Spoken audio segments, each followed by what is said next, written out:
Dès qu'on a terminé l'analyse, on passe donc à la deuxième chose, qui est le deuxième élément le plus important du marketing. Ce sont les actions marketing. Dans le marketing, c'est deux choses. 1, l'analyse. 2, les actions.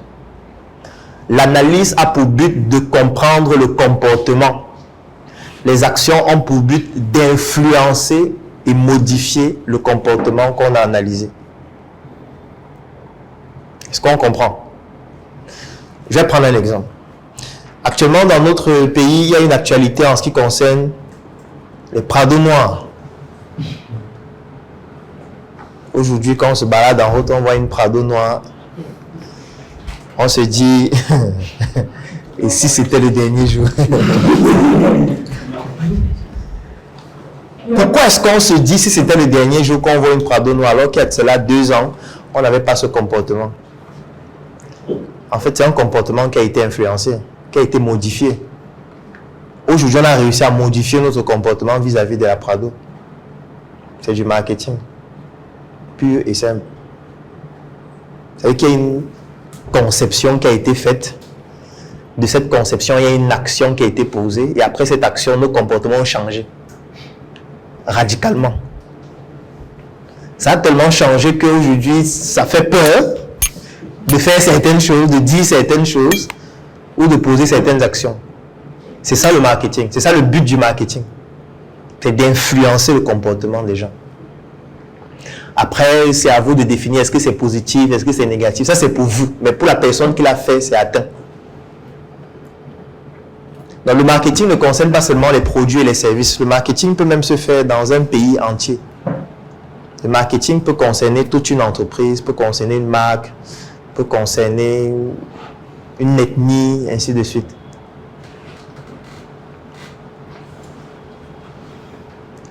Est-ce que vous êtes d'accord avec moi qu'il y a certaines ethnies qui sont cataloguées dans notre pays? C'est que quand on donne le nom de cette ethnie, tu as directement des idées que tu te fais avant, même de rencontrer la personne physiquement. Lorsqu'on dit les boulots, vous pensez à quoi? Dites la vérité, quand on dit les boulots, tu penses à quoi?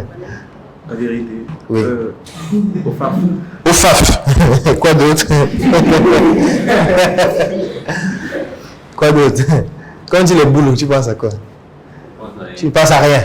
C'est aussi une influence. Quand on dit les étonnes, tu penses à quoi? Je pense à rien. À rien. Tu ne penses à rien. Okay. Quand on dit les bassards, tu penses à quoi? Hein? À rien. Le fait de ne penser à rien peut signifier plusieurs choses. Soit la peur, ce qui est une influence, et qu'on a peur de parler de ce à quoi on pense réellement. C'est une influence, oui. C'est une influence. Je prends un exemple. Il y a des gens qui ont peur de parler de la religion en mal. C'est une influence, oui. Ça veut dire que tu as peur que, si je dis ça, c'est grave. Alors que tu le penses profondément depuis 2 ans. Mais tu ne peux pas en parler même à quelqu'un. Tu ne peux même pas te chuchoter ça à toi-même. Parce que tu as peur. Je te dis que mais si je dis ça, on m'a dit quoi? C'est une influence qu'on a sur toi. Ça veut dire qu'on a réussi à te faire croire que si tu parles de telle chose va t'arriver. Tu vois, lui, il a peur de parler des bassins. Alors qu'il vient les bassins au quotidien, il a une idée qui se fait des bassins clairs. Quand il est dehors là, tu penses à quoi? Les vantards. Les vantards. Le gaspillage. Quand il est dehors là, tu penses à quoi? Le boucan. La question que j'ai envie de me poser, c'est celle de savoir qui nous a mis ces idées dans la tête. Ça a commencé quand? Pourquoi est-ce que lorsqu'on parle d'une ethnie, on a directement les idées qu'on se fait dans la tête? Pourquoi?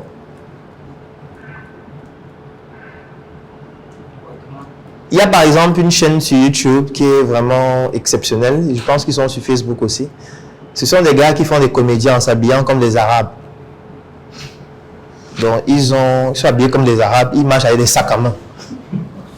Ils arrivent dans un endroit où il y a beaucoup de gens comme ça. Ils lancent le sac, ils fuient. Et à chaque fois, dès qu'ils lancent le sac, les gens sautent dans la mer pour fuir. Pourquoi? Parce que les gens se disent que c'est la bombe. Les gens se disent que c'est la bombe qu'il a lancée. Bon, qu'est-ce qui peut pousser les gens à penser que c'est la bombe? Il y a une influence qui a été faite. Faite par quoi? Par les médias, par le cinéma. Donc vous voyez qu'on peut concevoir quelque chose. Comment on peut faire pour modifier les comportements des gens, peut-être par rapport à la religion?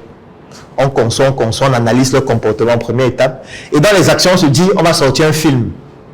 Dans le film, là, on va présenter telle religion comme étant une mauvaise religion, une religion dangereuse. Et à force de faire des films de ce type, dans la nature des gens, les gens vont caractériser cette religion comme une religion dangereuse. C'est ce qu'on fait avec l'islam. Oui. Quand vous voyez une série comme 24 heures chrono, les terroristes, ce sont lesquels? Ce sont les Russes, les Chinois, les Arabes, pratiquement à 95%. Et ce n'est pas du hasard. C'est une stratégie pure et simple. Et les personnes qui sauvent le monde entier du terrorisme, c'est que à chaque fois les Américains, en utilisant les Apple, les Microsoft, les Google, leurs satellites, donc ils sont intelligents et ils sauvent le monde. Et du coup, quand tu finis de regarder la série et tu vois quelqu'un dire que c'est un Américain, tu dis que ça c'est des gens puissants. Tu ne connais même pas, peut-être c'est le plus cancre des États-Unis. Peut-être qu'il a passé le concours du plus idiot de toute la planète. Tu ne peux pas savoir. Le simple fait qu'on dit c'est un Américain, pour toi il est fort. Point. Parce que tu as regardé les séries où les Américains sont forts. Tu as regardé les films, les Américains sont les acteurs, ils tuent tout le monde. Tu as regardé 300. Les films où une seule personne combat toute une armée gagne. Tu as regardé ça pendant 20 ans. Par contre, tu as regardé Kiriko aussi. Il est petit, mais il est vaillant. Vous pensez que le fait qu'on le mette petit, c'est au hasard? Ce n'est pas un hasard. Il est petit parce que l'Afrique, pour eux, ne représente rien. Et c'est eux-mêmes qui ont produit le film. Parce que ne pensez pas que ce sont les Noirs. C'est eux qui ont fait le film. Oui, si vous ne le savez pas, sachez donc aujourd'hui que Kiriko n'a pas été produit par les Africains. Donc c'est pour dire quoi? C'est pour dire que tout ça c'est du marketing. Le marketing, ce n'est pas aller sur Facebook, faire un post et sponsoriser, s'il vous plaît. Ne méprisez pas les marketistes. Marketing, c'est pas ça. Marketing, c'est pas faire les contenus, poster sur Facebook, répondre aux commentaires, répondre aux appels, aller livrer à domicile. Non, c'est pas le marketing. Ça, c'est ce que vous pouvez faire avec le peu de moyens dont vous disposez. Marketing, c'est beaucoup plus que ça. Beaucoup plus. Beaucoup plus que ça. Le marketing, ça peut être de créer une religion. Oui. Quand on finit d'analyser, on se rend compte que la meilleure solution, c'est qu'on crée notre religion. Parce qu'à travers notre religion, on va pouvoir plus facilement modifier les comportements et faire en sorte qu'on atteigne un cercle à laquelle beaucoup de personnes créent leur religion. Parce que la religion permet facilement de modifier le comportement. Si vous voulez tester ça, faites en sorte que votre femme entre dans une religion. Réveillez. Vous allez comprendre mieux ce que je suis en train d'expliquer. Si vous avez une copine qui entre dans une religion, réveillée. Vous allez vous rappeler de ce que je suis en train d'expliquer ici. Son comportement va changer. Radicalement, en très peu de temps. Et elle va vous dire que si tu ne me suis pas là-bas, il y a deux possibilités. Soit on arrête et puis chacun continue sa vie, soit tu me suis là-bas. Il n'y a pas un troisième choix en fait. Où je vais te mener la vie dure à la maison, ce sera la torture. Quand je rentre chaque soir, il met les chansons. Ma sonnerie, ce sont les chansons. Le matin, l'encens. Jusqu'à un moment donné, tu vas craquer. Soit tu vas partir, soit tu vas dire que bon, allons-y. Donc, puisque c'est ça qu'il faut faire, allons-y. Je confie ma vie au Seigneur. Ça veut dire que comme on a réussi à modifier son comportement, elle modifie aussi le tien et le schéma continue. Et ce n'est pas pour rien que la religion cible principalement les femmes. Parce que la femme, c'est la mère de la famille. La mère de la famille, c'est elle qui s'occupe des enfants. Donc, elle va aussi modifier le comportement des enfants plus facilement. Et elle va contraindre son mari ou son partenaire à changer de comportement. Soit il change de comportement, soit il vit l'enfer. Il choisit. Et du coup, c'est une pierre, plusieurs coups. Tout ça, c'est le marketing aussi. La La religion catholique, c'est le marketing. L'islam, c'est le marketing. Puisque quand tu adhères à cette religion, on te dit qu'il y a telle chose qu'il faut faire, telle chose qu'il ne faut pas faire. Et les choses qu'il faut faire ou qu'il ne faut pas faire aboutissent sur certains produits et certains services. Quand on dit que la viande halal, est-ce que ce n'est pas un business? Un business. On vous dit que quand tu es musulman, voilà le type de viande que tu dois manger. Et le type de viande là, c'est fait seulement par les musulmans. C'est une forme d'économie circulaire qui profite uniquement à ceux qui participent à cette religion. C'est le marketing aussi. Le marketing. Quand tu vas à l'église, on dit qu'on mange la communion. On dit que c'est le corps du Christ. Comment on peut manger le corps de quelqu'un? Bon, après, bon, c'est votre choix. Hein. Si vous aimez manger les êtres vivants, ça va. Qui va vous empêcher de le faire? Après, plusieurs mangent ça en brochette chaque soir. En fait, pour dire quoi? Pour dire que le marketing, vraiment, c'est quelque chose de global. Il faut retenir analyse et action pour modifier les comportements des personnes dont on a passé le temps à analyser.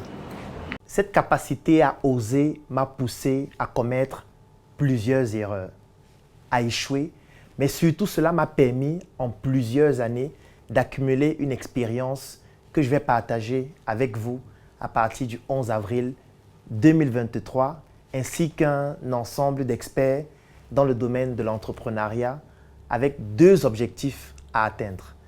Le premier objectif, vous apprendre à vendre. Et le deuxième objectif, vous aider à améliorer et augmenter votre chiffre d'affaires. Si vous êtes un entrepreneur ou alors si vous aspirez à entreprendre, ces deux compétences sont indispensables.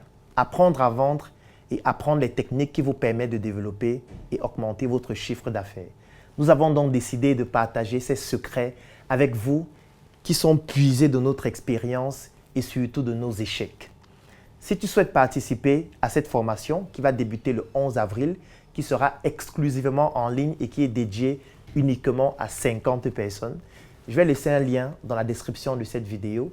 Tu cliques sur ce lien et nous allons te contacter afin que tu puisses participer à cette expérience qui va durer 1 mois.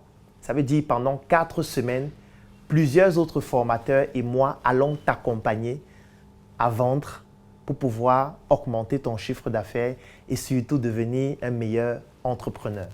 Les frais d'inscription s'élèvent à 15 000 francs et les frais de formation à 35 000 francs. Comme je l'ai dit, c'est uniquement pour 50 personnes. Qu'importe l'endroit à partir duquel tu es en train de nous suivre, tu peux participer à cette formation. À très bientôt.